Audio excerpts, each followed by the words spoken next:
Ang tagal ko na nga pala hindi nakakapaglaro at yung top 21 ko naging top 38 na, aray ko. Kaya naman dito guys, nag solo RG na lang ako na kahit magpe-February 40 na, wala pa rin akong kaduo. Pero okay lang yun guys, ang mahalaga malakas ako mag-chew. Eto na nga yung sinasabi mga pre, sa tuwing naglalaro ako, meron ako nakakalaban o nakakampi na mag-shota. Pero okay lang yan, wala namang nagbago, daanin na lang natin sa inggit. Pero ang malala nun boy, after ko mag-cut dito, ayan. Pumunta ako dito, sumilip ako sa blue buff ng kalaban. Ayun, sakto nagbo-blue yung core nila dito. Tapos habang inihitit ko tong Lucas, umislide yung blue buff. Ayan, di ko nakuha na retry. Sayang yung pinaghirapan. Tapos ito pa boy, bala ko sana bumalik dito. Pero nag-back na ako. Kaso nagkamal ako ng daan. Sa lubong ko dito yung Martis. Kaya ayan, na-press blood nila ako dito. At syempre, lintik lang yung walang ganda. Kaya naman dito, habang nakatago ako, nakip ako ng second skill niya. Kaya nilabanan ko siya dito ng palagan. Ang kaso, level 4 na pala siya. Kaya nag-back na lang ako. Pero gigil na gigil ata sa akin dito yung Martis. Guys, tingnan nyo naman yung ginagawa niya sa akin dito. Ang tapang, porket level 4 na. Pero walang magagawa yung tapang mo. Sa sakit ng tori ko, boy. Patay. O, nagpupush dito yung Martis pre. Ang tapang naman nito. Hindi natatakot sa akin. Di ka na ba nadadala boy? Napatay na kita sa tore. Ay gagi, na dodge niya pre. Tapos habang pinapalag-palagan ko siya dito guys, tingnan nyo yung mangyari. Nescafe Classic. Bunga ng 100% puro at natural. Grabe naman pinagkapinila ako dun guys. Pero tingnan nyo mangyari. Ito ata yung pinakamalalang clash na nakita ko sa buong kasaysayan ng Mobile Legends. Kasi tingnan nyo naman dito mga pre. At kung makita nyo nga mga kaibigan, pwede rin nakikipagsapalaran sa tatlo. Gagi, walang namatay boy. Grabe naman yung clash na yun. Tingnan nyo naman 3 minutes na. Pero yung score nasa akin pa rin. O tingnan nyo 2-1 yung score ko. Tapos yung pinakang score 2-1 din.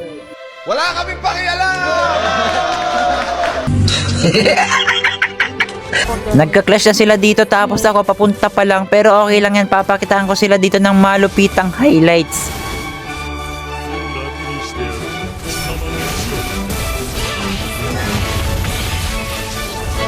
Gagi, ang angas nun pre, ilista nyo na yun.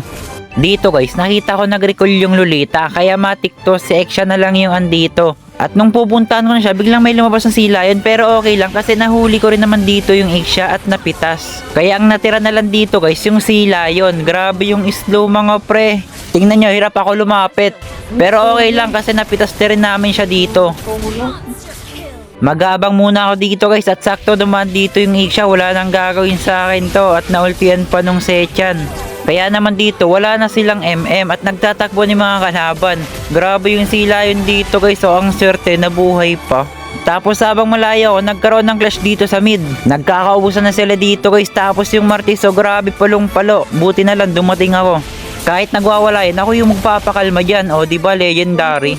Tapos habang nag-aabang ako dito, tingnan nyo naman yung mga haabangan ko, napakunat. Kaya napabak na lang ako dito guys at minamicro-micro ko na lang sila. Tapos sumahanap din kami ng tamang tempo yung maubos yung mga skill nila. Syempre, ubos na mga skill niya, kakahabol sa amin. At dito, mahanap na ako ng tempo, plinikiran ko na yung sila. Yun ang kaso nga lang, na-stun ako. At ang ganda ng ulti dito nung Sechan guys. Dehado na dito yung kalaban guys. At tingnan yung gagawin dito ng Lolita. Huli na sana yung mga kampi ko, pero nag-flicker pa at nailakan ko naman yung kaya sila po yung na-knock up ko dito.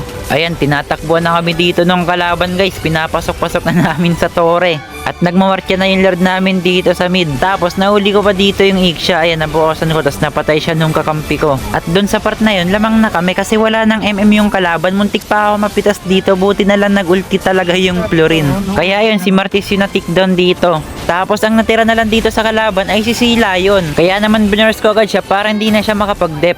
Kaya yun guys, sa mga naging kalaban ko at nakakampi, nice G sa inyong lahat. Panalo sana kayo dito kung hindi kayo natalo.